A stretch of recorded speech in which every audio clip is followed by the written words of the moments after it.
Ang sentro ni Yamal para kay Rafinha, gol, gol, ganun pa rin ang buhay. Kung paano niya tinira ito.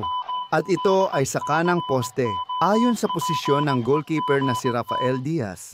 Rafinha unang gol. Nag-uusap kayo? Kumusta si Rafinha ngayong season? Ayos naman, agad na gol mula sa assist sa kanan. Salamat, sabi ni Rafinha. Nagyakapan sila. Si Rafinha ang nag-gol, si Yamal ang nag-assist. Nasa ikapitong minuto at kalahati na tayo. Real Club Deportivo Mallorca 0, pasa 1, Rafael Diaz Rafinha.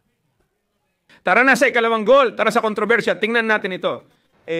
Isa pa yan na nagkaroon ng matinding season nung nakaraang taon at nagtapos na naglalaro sa Champions, naglaro ng napakagaling at ganon. Nagkamali siya ng 2 beses, hindi naman malala. Isa sa corner play na pinutol ni Araujo at isa pa... Tara na, pare, tigilan mo na si Jari Garcia. Na pwedeng magpakita ng sariling tatak at napabagsak si Raillo. Medyo nahilo siya. Sige ha. Nahilo ako. Bola para Ferran, natuloy pa rin ang laro. Pero pinahinto ng referee na si Munuera Montero dahil ang tama ay sa ulo. Ginamit niya ang tuktok ng ulo sa paglilinis. Ang tama sa ulo. Kaya tama lang na sinabi ng referee na Walang alam. sinundan niya ang Barca. Hindi niya alam uli. Hindi siya tumigil sa paglalaro. Nagtagal ba? Nang matagal bago magdesisyon ng referee? Oo, kailangan mo ring hintayin ang reaksyon ng manlalaro. Baka nagpapanggap lang siya. Uy, binabati ng mga manlalaro ng Barca si Ferran. Binabati siya ng lahat. Ibig sabihin, Na mukhang counted ang goal. Di ba? nag-appear si Nacobar sa Rafinha. Ngayon si Rafinha naman ay mag-a-appear din kay Lamine. At ipinagdiwang niya ito na parang siya ay nagdagdag ng puntos sa score. Ganun pa rin, tinawag pa rin ito ng referee. Tingnan natin, dahil sa kahit anong kaso, gaya ng sabi ni Jordi, kung ginawa man niya, huli na ito. Pero dala ng referee ang bola papunta sa gitna ng field. Ibig sabihin goal? Oo, dapat goal na yon ni Ferran. Itinuloy ang laro kahit tinamaan ng bola si Raillo. Tumira naman si Ferran Torres para sa Barca. Nagmarka. Para sa Barca. Kung walang magbabago, ito na ang pangalawa. Pero ito ay surreal, nagrereklamo ang mga manlalaro ng Mallorca. Surreal. At pati na rin sa mga manonood. Mga mukha, mga ginang at gino. Ang mga iyak sa kadena Copes, tingnan mo ang mga mukha nila, tingnan mo ang mga mukha nila, grabe. Ibinigay ni Munuera kay Montero ang bola, saka kay Ferran. Nasa ika-24 tayo, halos Mallorca 0, Barca 2, Ferran Torres. Ngayon ay ipinagdiriwang natin, pero parang kakaiba at medyo weird. Sa tingin ko kalahati ng depensa at di ko alam kung pati goalkeeper ay tumigil. Parang sinasabi nila, Galit ba ang mga tao?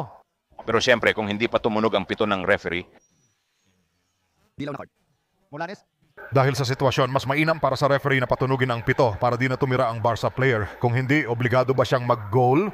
Kapag huminto ang kalabang koponan na minsang nangyayari sa football, Nakatigil, di ba? Wala naman akong nakitang tumigil, huwag kang magsinungaling, wala namang tumigil.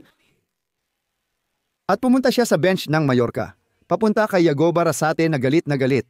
Oo, mainit na mainit ang ulo niya. Sobrang nagulat din siya tulad natin. Paparating si Munuera at sinasabihan ng kalma pero paliwanag ni Yago Barasate, hindi niya maintindihan ang desisyon. Nag-uusap ng harapan, kalahating metro ang pagitan sa gilid ng linya, paliwanag ni Munuera. pinapanood ang replay. Hindi ko alam kung may magagawa si Leo Roman. Sabi niya, papasok ito sa eskadra. Nakatayo lang ako, hindi ko alam ang iisipin ko. Kakaiba talaga ang lahat.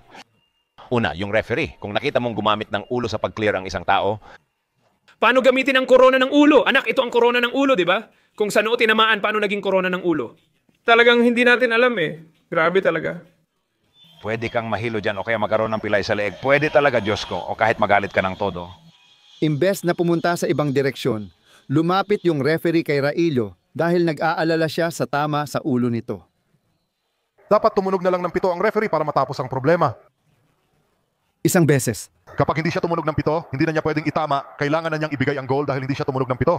Kakaiba kasi inilalapit niya yung pito sa bibig tapos parang huminga siya ng malalim. Oo nga pare. Huminga siya ng malalim. Nakita niya talaga na huminga ng malalim yung referee. Grabe na to, ha? Grabe na talaga to. Yung pagmamanipula at panlilin lang sa mga tao sa bahay na nakikinig sa radyo, di ba? Nakita mo ba paano niya hinipan ng baga niya? Ulitin natin. Napansin ko kung paano niya palakihin ang baga niya, parang humihinga siya ng malalim para yun ang... Ang nangyayari kasi kung hindi ka tutunog bago, Grabe ito, grabe talaga. Ayan na. wala ka ng karangyaan. Grabe ito. Sige. Wala nang magiging problema sa mga referee. Grabe ito. Isang... Finito. Dalawa. Mga laro, ito na. Sa kahit anong kaso, nadagdag sa score. Kaya, Sa 0-3, tara sa mga inis, tingnan natin paano nila nakita ang 0-3 ng Barca. Hindi yun yung bata, si John Salas nga yun. Salas dyan, Salas. Salas. Salas, pasensya na. Oh, Kasama si 28 pare, siya na may bola, tinulak pa niya. Ilang taon na si Salas? Paghiwalayin siya, 20 siguro. at tingnan mo si Lamin. Gusto pa niyang magpatuloy, ha? Hinahawakan siya ni Kunde para hindi siya sumugod. At ngayon, inihiwalay siya ni Pedri kay Lamin. Na huwag siyang mapasama sa kasaysayan dahil sa pang-udyok na yan. Pero si Jan Salas ay may karakter, 20 taong gulang. Nakita ko na, oo, itinulak pa nga niya. At Hinarapan niya si Min. Jamal, kaya maghanda ka. Pabor sa Mallorca sa minuto, 47 at kalahati. Pero maghanda ka, magdadagdag pa siya ng oras. Pero ito ay talagang sa prinsipyo. Set ng utang 0-2. Napakagandang gol ni Jamal. Binubusukan siya pero sabi niya, ibigay ang bola at ibinigay nga sa kanya. Sa lane 8, inihahanda niya gamit ang kaliwang paa. Hinahanap ang kanang kanto sa itaas ng gol ni Roman. Sige, umiyak ka na. Golazo, golazo, golazo. Sa minuto. Jamal Mallorca, 0. Barca 3. Jamal. May malayang daan siya papunta sa harap ng area. Nasa gilid siya. Lumilitaw si Antonio Sanchez. Tuloy pa rin sa minuto. Hinahanap niya ang Rosquita. Nililinis ni Raillo gamit ang ulo habang napaupo sa sahig dahil sa lakas ng sipa. Pumito ka, lalaki, pumito ka. Hindi pumipito ang referee. Ang tira ni Ferran, goal. At ngayon ay pumito na siya. Hindi pa siya pumipito. Hindi, goal. Nilalampasan ng Barca ang mga manlalaro ng Mallorca habang nakahiga pa rin si Raillo sa sahig matapos tamaan sa ulo ng bola. Hindi ako makapaniwala, tuloy si Ferran. Tingnan natin kung pipito ang referee. Dahil hindi pumito, sinubukan niyang tumira papunta sa eskadra, diretso niyang ipinasok sa net, yung referee. Dahil ba sa bilis ng Barca players, akala ko nagbigay siya ng goal pero di ko rin alam kasi di ko makita sa galaw ng referee. Malalaman ba natin kung si Turalde ay nakapuntos ng goal o pinahinto ang laro? Talagang tinamaan niya. Ibig sabihin, ang body language ni Jose Luis Muñera ay hindi naging maganda. Nag-goal siya pero may bola ring tumama sa muka. Magkaiba yung bigla ang goal at ni ganon pero kasi merong Sa muka, hindi sa ulo. kontrol ng bola, pasa ng bola patras. Dapat lang. Diyan pwede niya sanang pigilan. May bola ang Barca. Pumunta sila sa bench ng halos hindi nagdiriwang. Sinamantala ang pagkakataon para uminom ng tubig. Kinuha na ngayon ang bola. Nakatayo na siya. Antonio Rayo. Kinuha ni Antonio Rayo ang bola. Nakikipag-usap si Jose Luis Muñera sa sentral ng Mallorca para malaman kung saan niya ilalagay dahil dito nakasalalay kung gol ba o pinatigil ang laro. Walang naniniwala, walang nakakaalam kung ano ang ipinito niya. Tinanong niya. Kawawa talaga ang Mallorca, Panginoon. Paano ba? nagbigay ng 1 kilos, mali ba? Muñera? Gumawa ng kilos, ituro ang bilog. Sige, dadalhin niya ang bola sa gitna ng bilog. Sa palagay ko, naiintindihan ko kung ganon. Gol, ganon kasi yon. Oo, nagpoprotesta at nagdiriwang ang mga taga-Barca. Oo, nakakalungkot talaga. Ganyan, oo. Nag-goal! Hindi makapaniwala ang mga fans ng Mallorca at bench, pati ilang taga-Barca. Pumasok ang goal ni Ferran Torres matapos ang magandang tira sa kanto habang si Raillo ay nasa sahig. Nakaharap ni Jose Luis Muñera ang malalaro at alam niya ang gagawin, pero di niya alam kung mapipigilan niya ito.